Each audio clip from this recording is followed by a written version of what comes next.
Let's be honest, right now, your brain is being quietly rewired. You're probably stuck in a habit loop that's chipping away at your ability to focus, and you might not even notice it's happening. So, we're going to dig into what's really going on inside our heads. Just think about it for a second. Last night, maybe you were scrolling before bed, you probably saw a funny clip, a dance video, maybe a cooking tutorial, and then boom, you look at the clock and an hour is just gone. But what was that very first video that started the spiral? Yeah, if it's all just a big blur, you are definitely not alone. When we just fire hose our brains with that much content that quickly, it can't keep up. It just gets overloaded and kind of slows down. And it's this exact feeling that's led to a really startling truth about our attention. Now, this isn't just some funny meme or a slang term kids are using. Oxford, yeah, the dictionary people, actually named brain rot one of its words of the year. It's a very real and growing problem for pretty much anyone who spends time online. I mean, just look at this. Research from UC Irvine shows that back in 2004, our average attention span while looking at a screen was about 2.5 minutes. Pretty good, right? Well, today, it's just 47 seconds. That's a nearly 70% nosedive in our ability to focus on one thing. And here's where it gets really crazy. For adults, the global average is over 6.5 hours a day staring at screens. But for teenagers, it's even more alarming, over 9 hours a day. And we all know a huge chunk of that isn't exactly high-quality brain-building stuff. It's digital junk food. Okay, so how is this even possible? How can a bunch of silly videos physically mess with our brains? Well, the answer is in something we can call digital brain rewiring. This quote right here gets to the heart of it. This stuff is engineered to hijack our brains. Take a show like Cocomelon. The super fast scene changes, the crazy bright colors, the non-stop music, it's all designed to do one thing: trigger a massive response in a kid's brain. It just floods their prefrontal cortex with dopamine, leading to these trance-like states. And when you take the screen away, you get withdrawal symptoms. It looks an awful lot like an addiction. And hey, this isn't just for kids. When your brain is constantly getting these huge dopamine hits from endless scrolling, it actually changes your normal level, your baseline.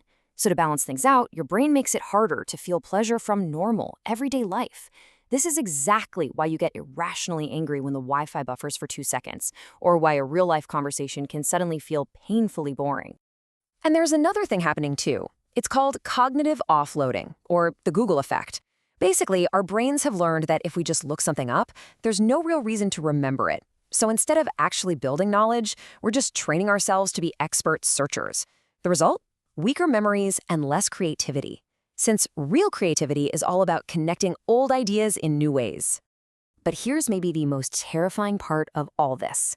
Some studies are suggesting that these habits aren't just changing how our brain works, but its actual physical structure. We're talking about links between excessive screen time and a thinning of the cerebral cortex, the part of your brain that handles complex thoughts, decision-making, and all that important stuff.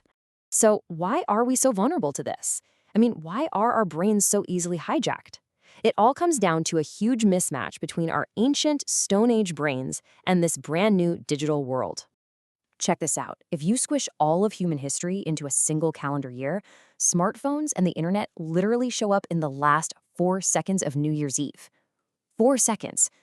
Our brains were built for survival in the wild, to constantly look for information that could mean finding food or avoiding danger. The problem is, they can't tell the difference between a lion in the grass and a social media notification. They both trigger the exact same urgent dopamine hit. The theorist Marshall McLuhan said this way back in 1964, and man, was he right. He said the medium is the message. What he meant is that it's not just the content, the cat videos or the news clips, that's changing us. It's the format itself. The 15-second videos, the infinite scroll, that's what's really rewiring how we think. The algorithm is in charge. And the sheer scale of this is just mind-blowing. One study found that the average person's finger scrolls the height of Mount Everest every 20 days. Think about that. We are scrolling through a literal mountain of content, and it is fundamentally changing who we are. Okay, I know all of this sounds really bad, and in a lot of ways, it is. But the story does not end here, because the very same thing that makes our brains so vulnerable to brain rot is also the secret to its cure. And I'm talking about this amazing thing called neuroplasticity. This is your brain's superpower. It's the ability to physically rewire itself based on what you do and what you experience. So the same exact process that trained your brain for distraction can be used to retrain it for focus. We can actually reverse the damage. So, how do we do it? How do we actually start? Let's get into a practical 7-day reset plan you can use to take back your attention and start fighting back. All right, the first 4 steps are all about building a strong foundation.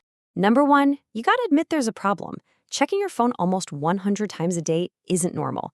Number 2, treat your focus like a muscle. You wouldn't go to the gym and lift the heaviest weight on day 1, right? So start small. Read a book for 10 minutes. Tomorrow, try for 15. 3, design your environment. Make it harder to get distracted. Put your phone in another room when you need to work. And 4, win the morning.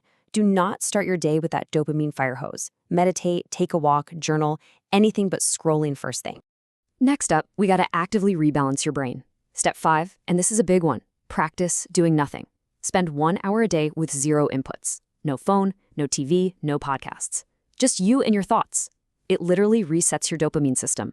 6, remove the triggers. Turn off all those useless notifications. And here's the best hack. Put your phone in grayscale mode.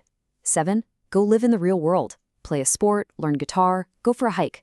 And finally, number 8, be mindful. Before you open any app, just ask yourself one simple question. Why am I doing this? No, seriously, try that grayscale tip right now. Go into your settings. Your phone is designed to be a slot machine. All those bright, shiny colors keep you pulling the lever. The second you turn it to grayscale, it becomes a boring utilitarian box. All that addictive appeal just vanishes.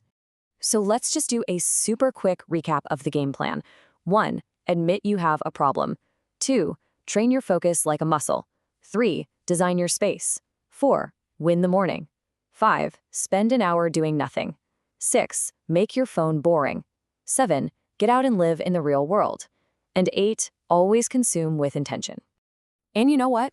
Here's some really good news. Just by making it this far, you're already in the top 15%. The vast majority of people simply don't have the attention span anymore to finish a piece of content like this. Your desire to fix this already puts you way ahead of the game. So here's the challenge. Start today. For the next 7 days, just try these steps. Track your ability to focus. See how much better you feel in just 1 week. It's not about being perfect. It's just about making progress. Look, this is not going to be easy. It's going to take real discipline, and you're going to have to learn to be a little bit bored again.